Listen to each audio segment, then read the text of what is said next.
Misi itu ada di dalam Injil Matius 28 ayat 19. Karena itu pergilah, jadikan semua bangsa muridku dan baptislah dalam nama Bapa, Anak. Maka adik saya yang di Bandung, target yang dimurtadkan itu anak-anak muda Islam. Khususnya anak muda Islam yang bermasalah. Yang tidak paham Islam. Dia Islam tapi tidak paham Islam. Karena apa? Karena dia bilang aku anak soleh, rajin sholat, rajin ngaji, orang tua dihormati, cinta Islam sampai mati.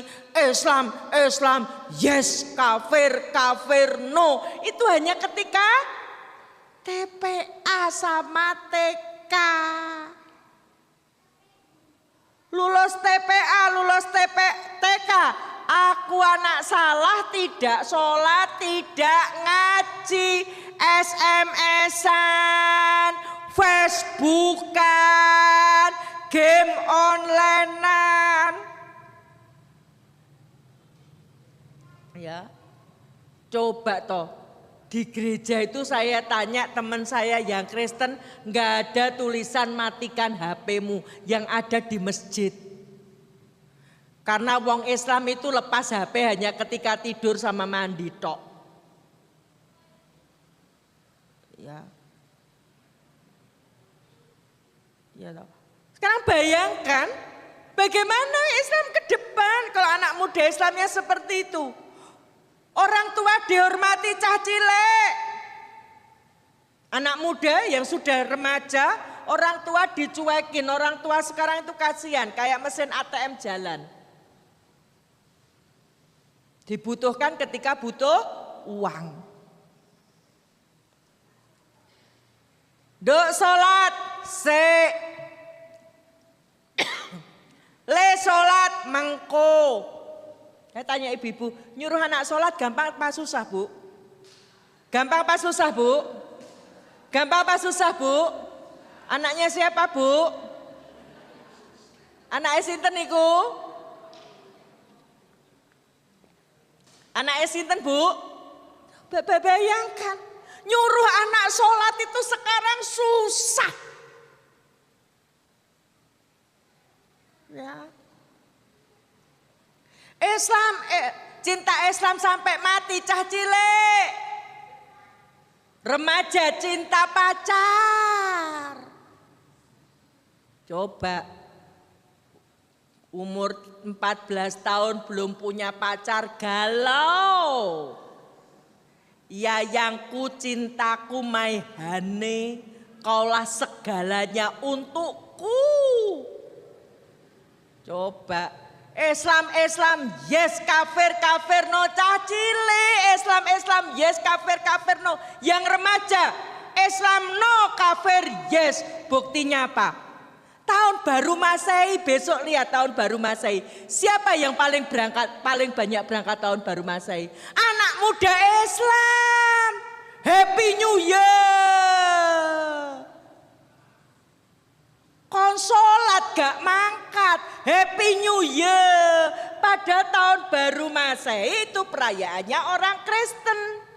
Tahun sebelum Yesus lahir disebut tahun sebelum Masehi. Begitu Yesus lahir disebut tahun Masehi. Sehingga agama Kristen disebut agama Masehi. Dan mereka melakukan peribadatan. Gak salah wong Kristen beribadah. Oh itu peribadatan mereka. Lah kok sing Islam sholat enggak, yahene wis numpak motor. Wah neng alun-alun, Happy New Year. Tetetet tiup trompet. Padahal sudah dikasih info Allah. Di dalam Quran surat Al-Baqarah ayat 120.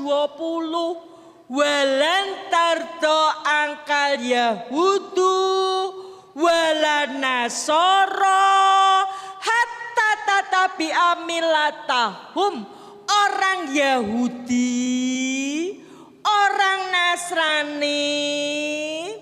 Quran surat Al-Baqarah ayat 120 pakai kalimat lan, bukan la. Tanya Ustadz nanti, lan niko artinya tidak akan pernah. Dari dulu sampai kiamat namanya Yahudi, namanya Nasrani, gak seneng karo wong iman. Perhatikan yang muda-muda itu. Sekarang modenya pacaran beda agama. Gak seneng sampai kamu mengikuti milah. Milah itu bisa agama, milah itu bisa gaya hidup. Tiup trompet itu gaya hidupnya orang Yahudi. Ketika memperingati tahun barunya, mereka tiup trompet. Ya, namanya shofar, persis trompet kertas di Kediri ini. Rasadar toh? Jenenge Muhammad, jenenge Nurjanah, bapake Haji. Ya. Wah, Haji Ahmad Sopo, anake trompet. Ya. Kalau kita sholat, panggilan sholat azan, orang Yahudi panggilan beribadah niku ditiupkan trompet. Lah apa kene iki wong Yahudi? Sampai kamu mengikuti milah mereka, enggak terasa. Ya. Nasraninya di mana Bu Dewi? Waktu pasukan salib di perang salib dulu menang melawan pasukan muslim untuk mengejek, untuk mengolok pasukan muslim sing kalah. Mereka tiup trompet untuk mengejek. Saiki bayangke anak-anak kita tiup trompet berarti mengejek. Ini tadi. Maka biarkan yang bilang karena toleransi ndak boleh, Islam yes, kafir no, ndak usah didengar. Ya. Islam yes, kafir no, mulai anak kecil ini kasih tahu Bapak Ibu. Ya. Supaya apa? Supaya mereka punya izzah Islam. Ya. Ini tadi. Kenapa yang dimurtadkan adik saya yang di Bandung anak-anak muda Islam? Khususnya anak muda Islam yang hanya paham, hanya kenal Islam tapi tidak paham Islam. Adik perempuan saya pernah menginjili di Madura dari tahun 2000-an. Cita-citanya tidak akan meninggalkan Madura yang dereng saged murtad ke kiai. Kiai saja jadi target. Saya sendiri umur 7 tahun, 8 tahun Ibu Bapak, saya sudah bisa mempengaruhi teman-teman saya Islam. Umur 7 tahun, 8 tahun. Sudah bisa mempengaruhi teman-teman saya Islam. Sing didik sinten Bu? Ibu kula, ibu saya yang didik. Ilmunya duweke wong Islam Ibu. Jangan cuma seneng dinyanyikan ya Bu ya. Umi, jangan cuma seneng dinyanyikan. Dibilang Umi 3 kali itu karena seorang ibu punya kewajiban melahirkan, didik, mendoakan. A'umu madrasatun ula. Ibu itu madrasah, ibu itu sekolahane anak niku mbokne, biyunge, mamae, mamine, bundane. Napa mle? Boke. Itu yang punya kewajiban mendidik. Rosatun ula, yang punya hadisnya kita orang Islam. Sahabat nyun perso sama Rasulullah. Ya Rasulullah, pada siapa aku harus menaruh hormat? Yang pertama ibumu, lalu ibumu, lalu ibumu. Ibu disebut 3 kali. Tapi kita nih ibu-ibu Islam. Quran surat Al-Diyati gimana? Apake dewe? Bundane sibuk weanan. Bu, Quran surat Al-Ahzab gimana Bu bunyinya? Sek toh iki lho ibu lagi nonton sinetron.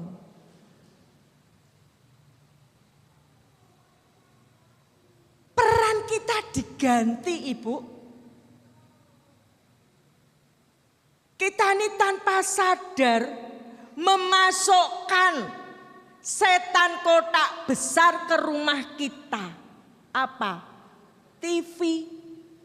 Cucu saya itu Bu, saya masukkan sekolah umur 2 tahun 6 bulan. Begitu masuk kelompok bermain, TV di rumah saya jarang sekali hidup. Ndak Bu Dewi ndak punya TV, punya 3 saya. Itu TV saya nyala hanya kalau anak saya yang laki datang, itu saja nyalakannya setelah ponakannya tidur. Kemarin cucu saya ajak nyembelih korban di sekolahan saya. Teman-teman guru saya nunggu dimasak dagingnya. Pada nonton TV, cucu saya datang, nggak boleh nonton TV. Nggak disayang Allah. Ini kucah cilik.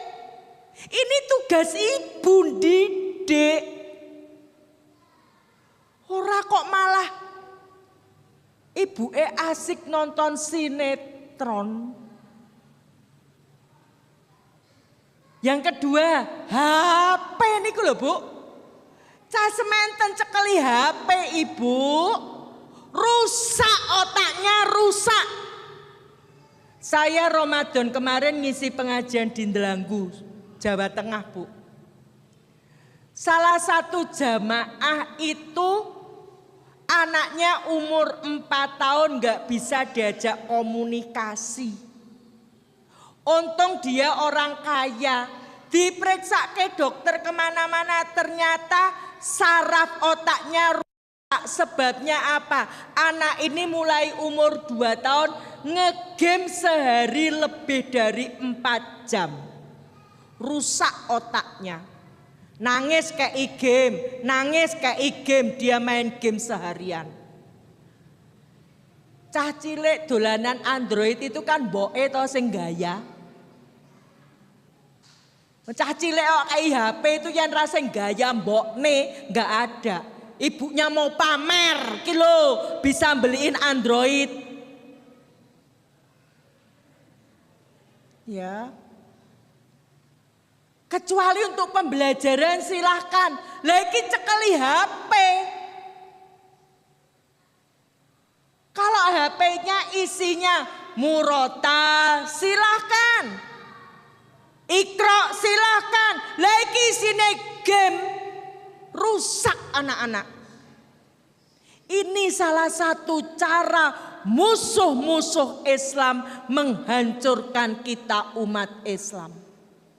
Tapi kita nggak sadar. Kalau di Rohingya sana ibu bapak jelas saudara-saudara kita Islam dibakar hari ini. Anak-anak kecil seperti ini dibawa sama para biksu, dimasukkan ke api, dibakar. Kenapa? Karena mereka Islam. Kita di Indonesia tidak diperlakukan seperti itu. Tapi nih alat ini loh Bapak Ibu. Alat ini loh yang digunakan mereka untuk menjauhkan kita dari Islam. Kalau kita salah menggunakannya. Sadar. Anak kalau sudah kecanduan HP, susah kecanduan game, susah sembuhnya.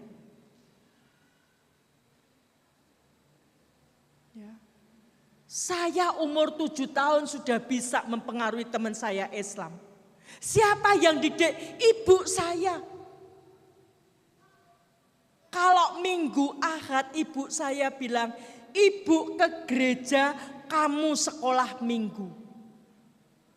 Sejak kecil saya sudah dididik mengutamakan ibadah, menomorsatukan Tuhan. Ayatnya yang punya kita umat Islam. Kul inna sholati wa nusuki wa mahyaya wa mamati lillahi rabbil alamin. Sesungguhnya sholatku disebut pertama. Tapi lihat berapa soft isi laki-laki di masjid ini. Kemana suami kita? Kemana anak-anak laki kita yang sudah balik? Kemana? Apa kita nunggu diburu seperti di Rohingya? Baru kita sadar untuk ke masjid sholat.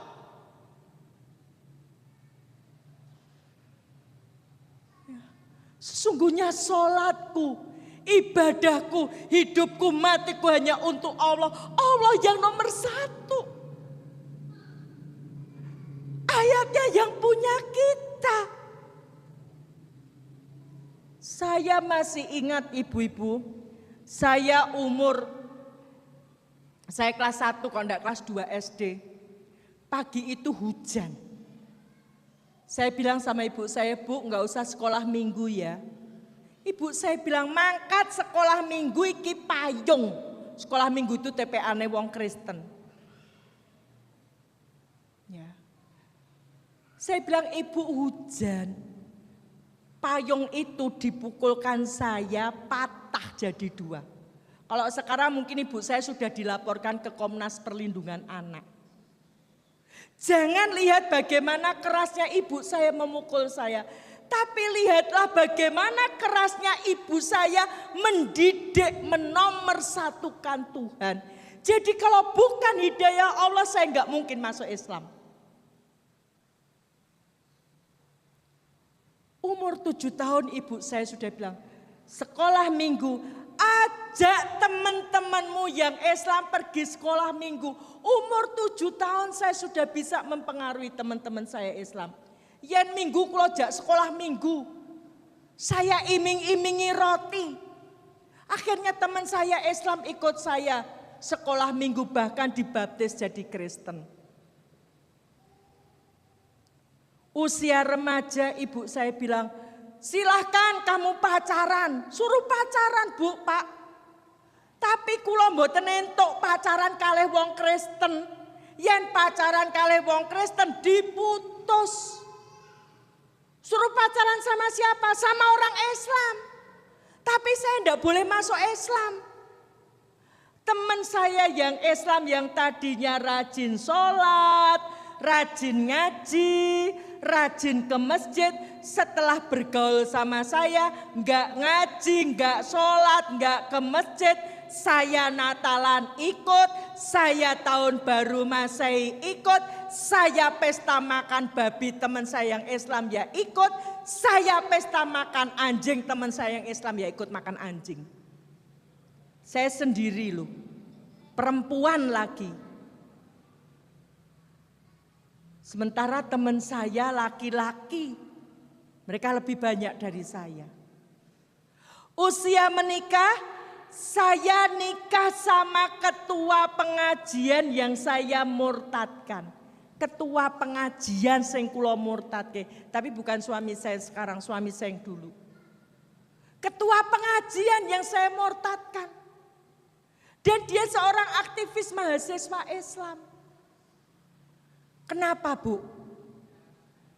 Karena orang Kristen, setiap orang Kristen itu adalah misionari. Mereka menjalankan misinya. Misi itu ada di dalam Injil Matius 28 ayat 19. Karena itu pergilah, jadikan semua bangsa muridku dan baptislah dalam nama Bapa, Anak dan Roh Kudus. Karena itu pergilah, jadikan semua bangsa muridku. untuk menjadikan semua bangsa muridku, segala macam cara dilakukan. Trik-trik kristenisasi.